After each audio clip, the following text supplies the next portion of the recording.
Stunning karst mountains away from the crowds, a cave, a mountain bushwhack and a picturesque 10k walk through the hills.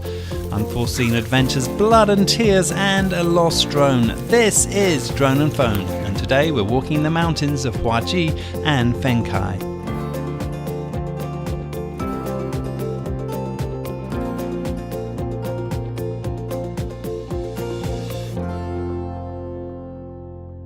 Hello and welcome to Drone and Phone, the show where I take my trusty drone on my back here and the phone that I'm filming with you right now and show you some of Asia's best one-day outdoor adventures. You can hear the fireworks in the background. We are in Zhaoqing, in the karst mountains. We're going to be amongst those all day. I am told by local people this is paradise.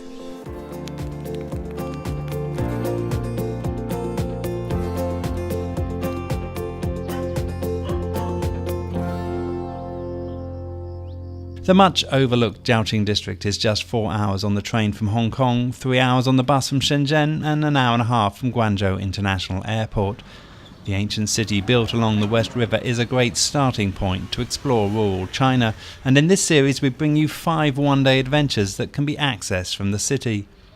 To start this adventure, take a bus to Huaji and then change to Qiao. It's a 3-kilometre walk to the Black Cave from the bus station along a pleasant country road.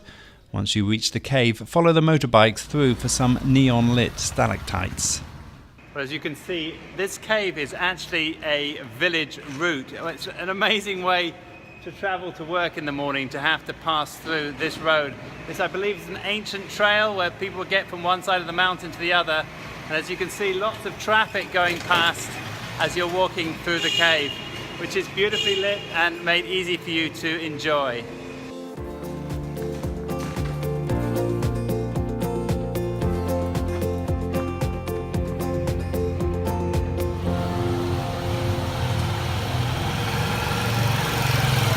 Once through the other side, you'll find yourself amongst the karst mountains and a perfect spot for a quick break before moving on. Well, I've come across a little bit of a problem. I flew my drone through the karst mountains.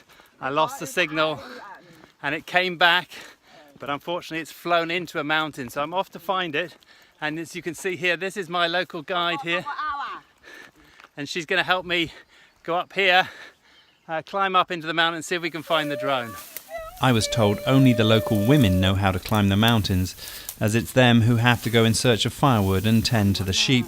My guide, Ah Feng, came armed with a short machete and a pair of plastic sandals and soon got to work cutting a way through the undergrowth as we made our way up the side of the mountain. According to my GPS, my drone is just up there above me. Got to get up a little bit further.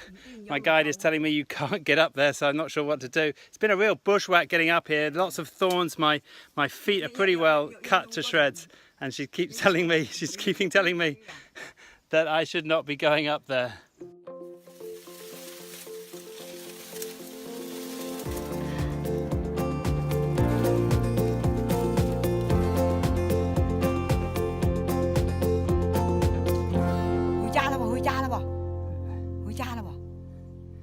So I've got to the ridge now. I'm about 100 meters from the drone, but have a look at this view behind me. It is just absolutely stunning. My guide is saying go down, but I think we need to keep going. Well, that was one hell of a climb. I literally just climbed down through that bush with some overhanging cliffs and all sorts of things to climb up. But if you can see behind me here, wow, what a stunning view that I have from sitting on this perch. I've still got a long way to go. I didn't get my drone. I got about 10 meters away from it. I couldn't see it, but I've got a good GPS because it's giving me a signal.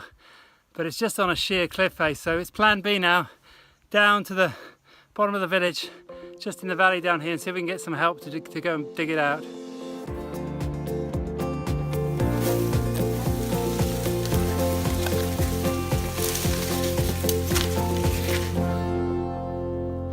Well, I've been in China about 11 years, but that is the first real bushwhack I've done. Often I've flown over these beautiful mountains and wondered what it'd be like to actually walk through them without any paths, and I've just discovered it today.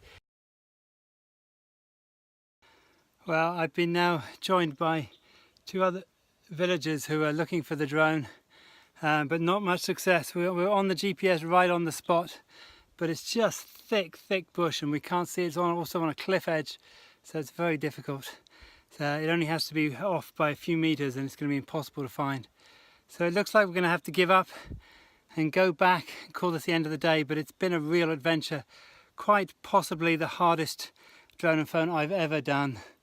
And I would recommend anyone give it a go, even though it's so tough. It's really tough.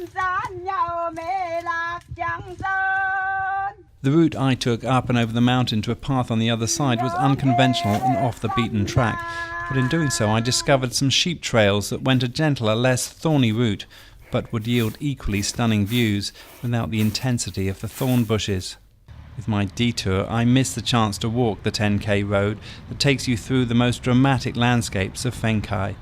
I drove instead, but if you're not searching for drones, combining the cave walk with the bushwalk over the mountain would be quite possible to complete in a long day.